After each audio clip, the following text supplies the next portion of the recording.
Hey everybody, so I want to talk about Suboxone and surgery. I started Suboxone over 7 years ago. It was 7 years in September. I was coming off of really heavy doses of oxycodone, which is Percocet for the most part, from a work injury. They put me on Suboxone because of my family genetics, my addiction, things like that. Um, it wasn't expected when I had my work injury that I would get addicted to pain medication, but it happened and I ended up on Suboxone and it really saved my life. I will probably be on it for the rest of my life due to family genetics and the way my DNA is woven, but I think it's successful.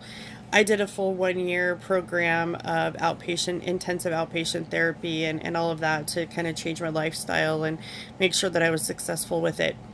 But I haven't had an actual surgery with general anesthesia since I started Suboxone.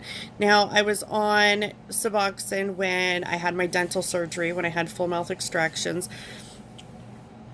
With that, almost 2 years ago, what they did was take me off of the Suboxone a couple days before my procedure, put me back on an opiate all the way through till the pain was gone, and then put me back on my Suboxone. So that included switching. Now, the switching back to Suboxone is the hard part because anyone on Suboxone knows that you have to be in full blown withdrawals to start your Suboxone again. So the opiates have to be gone from your receptors for the Suboxone to work and not go into precipitated withdrawals. It can be the worst part of your life if you go into those. So you have to really make sure that the opiates are out of your system or at least off of your receptors and you're going into withdrawal. So my doctor is a research doctor. He's also a professor at the University of Washington. He is the doctor at the OBOT Adult Medicine Clinic at Harborview Medical Center, which is also another research hospital. The University of Washington, the University of Washington Hospital, and Harborview Medical Center are all huge research hospitals and or centers. And what they do is Boston is the other really big one that has to do with Suboxone. But my doctor is the one that teaches other doctors about Suboxone and leads research about Suboxone and things like that. So I'm really lucky to have an excellent doctor who knows about Suboxone and how it works. So the new thing that they're trying to get people to jump on board with about Suboxone and surgery is now they're keeping people on it the whole time. You don't get off of your Suboxone. Basically, you stay on your Suboxone no matter what the dose. Post-op, they start giving you small amounts of opiates like Dilaudid or Percocet or something like that for acute pain. And it's not for long-term pain, it's just for acute pain. And then they just take you off of the opiates, but you stay on your Suboxone when you leave the hospital. And that seems to be doing really, really well. It's had a lot of success to double them up. It means you won't go into precipitated withdrawals. You don't have to switch at the end or anything like that. So when I talked to him about it yesterday, he was really confident and said that they've had a lot of success, which is keeping people on their Suboxone. Now, a lot of anesthesiologists aren't aware of this new research that's come out and how it's been successful. So anesthesiologists aren't 100% on board with it yet, but they're trying to make it known that keeping people on their Suboxone and just adding little doses of opiates for the acute pain is much more successful than having people switch back and forth. So I'm going to try it. I'm kind of a little guinea pig in this, and he said that he's had a number of patients that have had back surgery and all kinds of other things, and it's worked really well for them.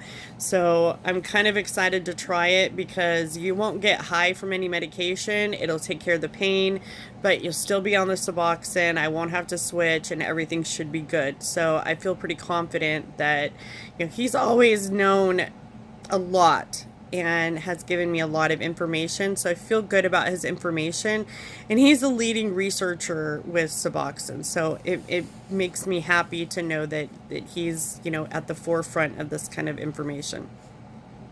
So I will keep you guys posted on how this goes. And him and I are going to be working pretty closely together on if it doesn't work, getting me off the Suboxone and back onto an opiate, but we'll see what happens. Gallbladder surgery is pretty minimal. It's laparoscopic, so there's not a lot to it. There's 3 small incisions, and it's, you know, not that big of a deal, but it can be a big deal if something goes wrong.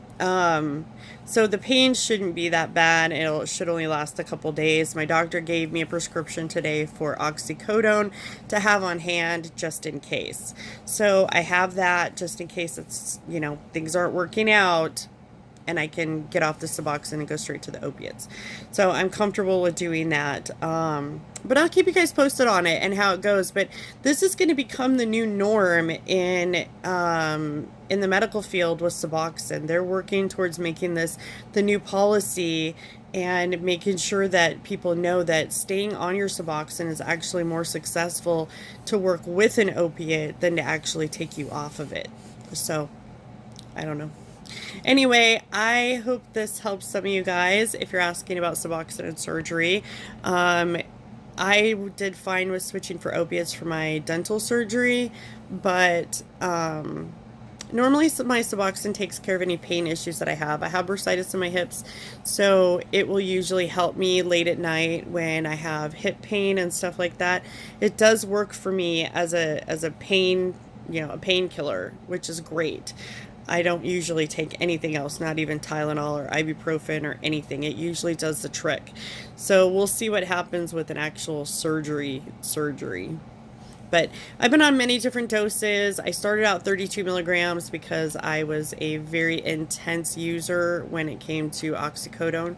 And I've been down all the way to, I think, 10 milligrams and then bumped back up slowly up to 24 due to the pain in my hips. So I've kind of had to bounce around with it. But I started at the highest dose, and it's been over 7 years. So I've been really successful with it. But definitely, if you're going to have surgery and things like that, talk to them about this new research and things that have come out about staying on your Suboxone and just taking opiates on top of it for acute pain.